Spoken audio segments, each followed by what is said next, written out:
चलिए, तो आज के स्टैटिक जीके के डोज में क्या है, तो जीआई टैग है। परीक्षा कोई भी हो, एक आध सवाल जो है जीआई टैग के आने हैं।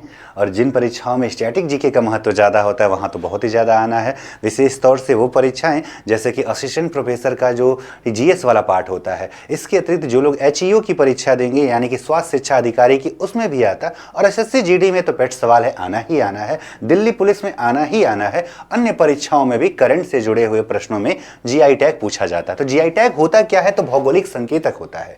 ठीक है, यानी किसी क्षेत्र विशेष की उस वस्तु से पहचान जुड़ी हो, वहीं से उत्पत्ति हुई हो, ऐसे वस्तुओं को हम जीआई टैग प्रदान करते हैं। कितने वर्ष के लिए प्रदान किया जाता है, तो 10 वर्ष के लिए प्रदान किया जाता है।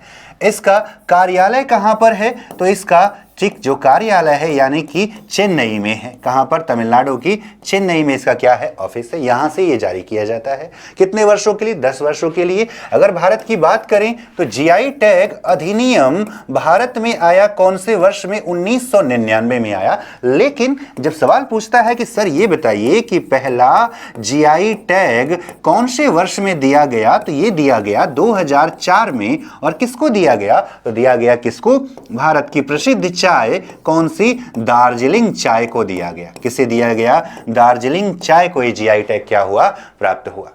ठीक है, अब तक कितने जीआई टैग हो चुके हैं, तो अब तक यानी भारत में वर्ष 2025 तक लगभग 658 प्लस जीआई टैग हो चुके हैं। कितने, 658 से ज्यादा। सर्वाधिक किस राज्य में है, यानी अगर पूछे कि सबसे ज्यादा जीआई टैग वाला राज्य कौन सा है, तो सर्वाधिक में उत्तर प्रदेश, 77 प्लस, 77 से ज्यादा जीआई टैग वाला राज्य उत्तर प्रदेश। और दूसरे नंबर पे कौन सा है, यानी सेकंड पर है आपका कौन सा, तमिलनाडु राज्य है। कौन सा राज्य, तमिलनाडु राज्य है। इसके अतिरिक्त यूरोपियन यूनियन ने भी एक जीआई टैग दिया है, किसको, यानी कि ईयू का GI tag. EU European union का जीआई टैग की बात करें तो ये मिला है किसको, कांगड़ा चाय को मिला है। कैसे, कांगड़ा चाय को मिला है। ठीक है, तो ये जो जीआई टैग से जुड़े हुए प्रमुख फैक्ट रहे।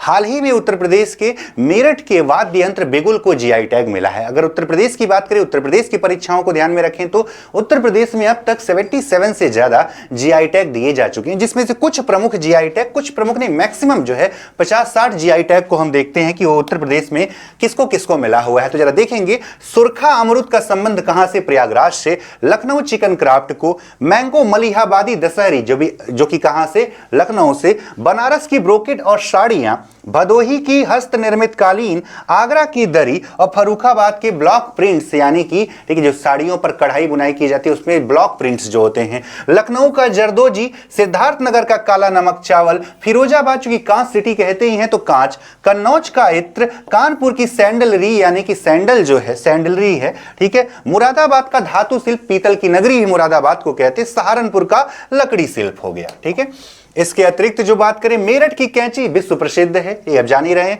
बनारस की गुलाबी मीनाकारी यानी कि यह भी कढ़ाई से जुड़ा हुआ है। ठीक है, खुर्जा की पॉटरी, खुर्जा को सिरेमिक सिटी भी कहा जाता है। वाराणसी का लकड़ी के लाख के बर्तन, मिर्जापुर के हस्त निर्मित दरी, निजामाबाद के ब्लैक पॉटरी जो कि आजमगढ़ वाले क्षेत्र में पड़ता। ठीक है, बासमती, ठीक है, चावल कृषि से जुड़ा हुआ। बनारस के धातु शिल्प, वाराणसी का कांच का मोती, गाजीपुर की कलाकृति जो कि दीवार पर टांगने के काम में आती है। वाराणसी का सॉफ्ट स्टोन जाली वर्क हो गया। चुनार का बलुआ पत्थर हो जाए। गोरखपुर का टेराकोटा और गोरखपुर का पनियाला भी, गोरखपुर में टेराकोटा भी और क्या, पनियाला भी इसमें शामिल हो जाता है। ठीक है, बनारस का जरदोजी, बागपत का रटौल आम, महोबा का देसावरी पान, आदमजीनी चावल और बखीरा पीतल के बर्तन जो कि संत कबीर नगर के बखीरा वाले क्षेत्र में आते हैं, जहां आप जान ही रहे होंगे। नगीना का लकड़ी शिल्प, हाथरस का हींग, रामनगर का भंटा यानी बैगन वाराणसी क्षेत्र में, मुजफ्फरनगर का गुड़, महोबा का गौरा पत्थर, मैनपुरी का तारकसी, ये भी कढ़ाई बुनाई से जुड़ा है। संभल का हार्न क्राफ्ट, अमरोहा की ढोलक, कालपी का हस्त निर्मित कागज, रामपुर की पैच वर्क, मथुरा का सांची शिल्प, बनारस लाल भरवा मिर्च, पीलीभीत की बांसुरी, बनारस का लाल पेड़ा, तिरंगा बर्फी भी बनारस का, संभल का अस्थि शिल्प, जौनपुर की इमरती प्रसिद्ध है। साथ ही साथ पिलखुआ का hand block print textile, Tharu कढ़ाई जनजाति कढ़ाई से जुड़ा हुआ है, तिरंगा बर्फी बनारस से, मेरठ का गजक, जरी पोशाक जो कि भगवान श्री कृष्ण को पहनाया जाता मथुरा में, और मेरठ के बिगुल। तो ये कुछ प्रमुख जीआई टैग कहां से जुड़े हैं? उत्तर प्रदेश से। जीआई टैग से जुड़े हुए फैक्ट आपकी परीक्षा में बहुत ही उपयोगी हैं, जो अगले माह देने जा रहे हैं यूपीएसआई, और ठीक अप्रैल में देने जाएंगे यूपी होमगार्ड, और जून में देंगे आप क्या यूपीपी कांस्टेबल। इसमें एक सवाल आना तय होता है किससे? जीआई टैग से। तो इस सेशन में बस इतना ही, फिर कुछ नए तथ्यों के साथ फिर से मिलेंगे। मैं मनीष सिंह, उमंग क्लासेस से। धन्यवाद।